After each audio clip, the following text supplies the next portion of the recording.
Hey guys, how's it going? This is going to continue my little collection video.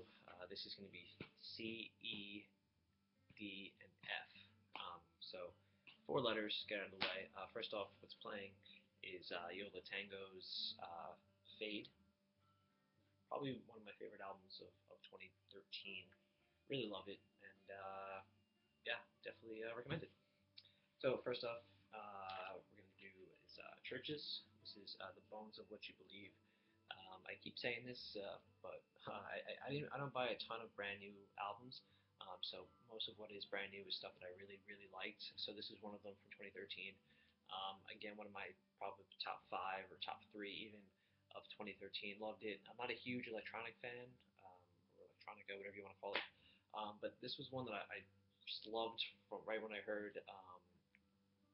The first one I heard was The Mother We Share. That was on heard it about a year ago on Sirius XM and was excited for this release ever since. So definitely recommend it. This is one of my favorites from 2012. This is Cloud Nothing's Attack on Memory. They have a new album coming out later this year. This is just Sorry the Train. This is just kind of like really, I guess, just like scaled down, or very little production, if you will. It's kind of like, I'm not gonna say it's like punk rock because it's not, but it's just really aggressive, like indie rock, which is completely different from what this band has done earlier in their discography. I know most of the stuff was the work of this singer who I can't remember his name right now. Under the name of Cloud Nothings, but this was, I guess, this was their first album with this lineup, and from what I've heard from their upcoming album, it's a lot of the same. So I'm excited about that. This is Color Revolt. This is their self-titled EP. This is off of New Fear. This is a reissue from 2012. It probably came out in like '06 or '07 or so. It was actually on really cool clear vinyl as well. Color Revolt's kind of just like like an emo. I'm not gonna say screamo, but they kind of have like a southern feel as well. Um, but really just I'll use the word emo. They're basically an emo band, along the lines of like of On the Might of Princes. If you guys are familiar with them, kind of like a less hardcore. I've used that. I guess less fast, like Thrice and stuff like that. So good stuff. I like it. This is Conor Oberst and the Mystic City Band. I forget what the name of this album is actually called. I don't think it's self-titled. I can't remember. It's gonna bother me. So yeah, I can't remember. The name isn't anywhere on here. So I'm drawing a blank on the actual name of the album. But this is the album that has Cape Canaveral as its opening track. Really good stuff. For me, it kind of dies down on like the second half of the album. The first four or five songs are actually really good. If you like Bright Eyes, you'd probably like this. This is Plans by Death Cab for Cutie, probably one of my favorite albums of all time. I just love it. This was kind of like, I guess, their breakout big album. This is from 2000, doesn't have a date, I'd probably say around '04, '05 maybe. Um, really love this album. My one jazz album, I've tried to get into jazz, and I do like it, but I don't know what to pick up or to check out. But this is in really bad shape, but this is Miles Davis. You're Under Arrest is probably the cheapest one I could find by Miles Davis. I think I paid $5 for it. As you can see, the front is in bad shape, but it plays pretty well. Listened to it a couple times. Like I said, I like listening to jazz. I just don't know who to check out or anything like that. So recommendations are always welcome. This is the Decemberists, Always a Bridesmaid. This is the Volume 1, Valerie Plame. I got this at a record show probably like 4 months ago. I think I paid $12 for it, which I found out right after was very overpriced. This is just a two song EP. I think it's the first in a series of three. I love the Decemberists, but I probably could have gotten this for like $6. Probably paid twice of what it's worth. It's good though, but it's just I was kind of annoyed when I went back to see how much it was going for online. It was going for significantly less than I had picked up, than I had paid, I should say. This is Decibely, City of Festivals. This is on polyvinyl.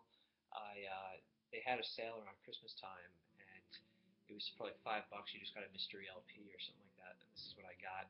I checked it out once. It kind of has like a jazz feel, in my opinion. Um, it's pretty good. It comes on like a really nice like lavender color vinyl, but it was kind of unbalanced, so it was kind of like waving. I don't know how to fix that. If it is fixable, maybe someone out there can help me out. It was decent though. Probably not something I'll go back to very often. Another favorite of 2012, this was Dives Ocean. This album is phenomenal. It's probably my favorite album of 2012.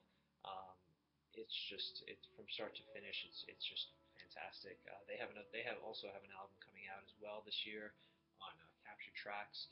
I definitely recommend them. They're kind of like, I don't know, like ambient-ishy, but so like very spacey. Some of their songs don't even have lyrics. Others kind of just repeat the same lyrics over and over again. But yeah, good stuff. Definitely recommend checking out Dive. This is the early November in Currents. This was their release in 2012.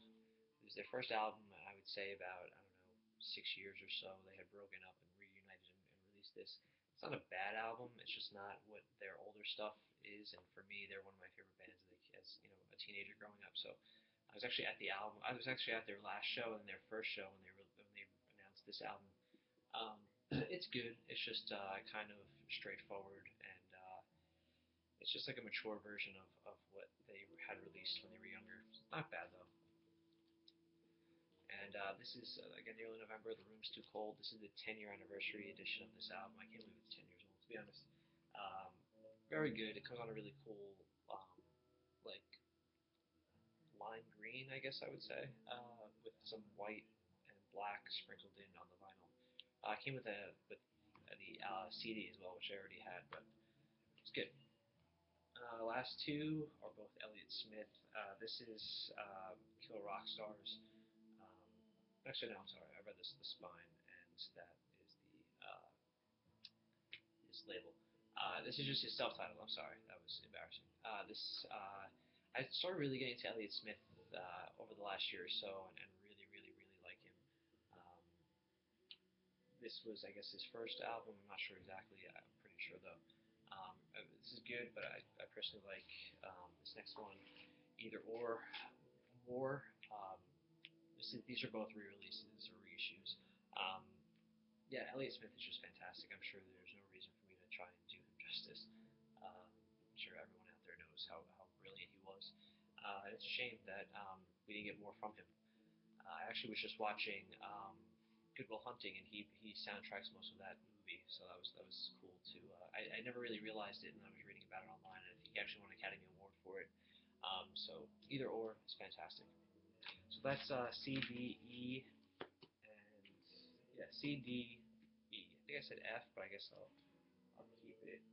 Oh, I only have one for F. We can bang that out right now. Start on the G's next time. This is Further Seems Forever, Penny Black. It wasn't very good. I like their very first album, The Moon Is Down. That was with Chris Carrabba from Dashboard Confessional.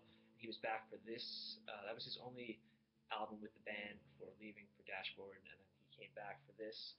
It was decent. It wasn't very, very good though. So it was one of those things where I kind of wish that they just left with the one album with him, but that's not how it was. Not too bad though. It sounded cool, colored vinyl like this. So that's it, guys. So those C, D, E, and F. And check back next time for I guess I'll do G, H, I, J. See ya.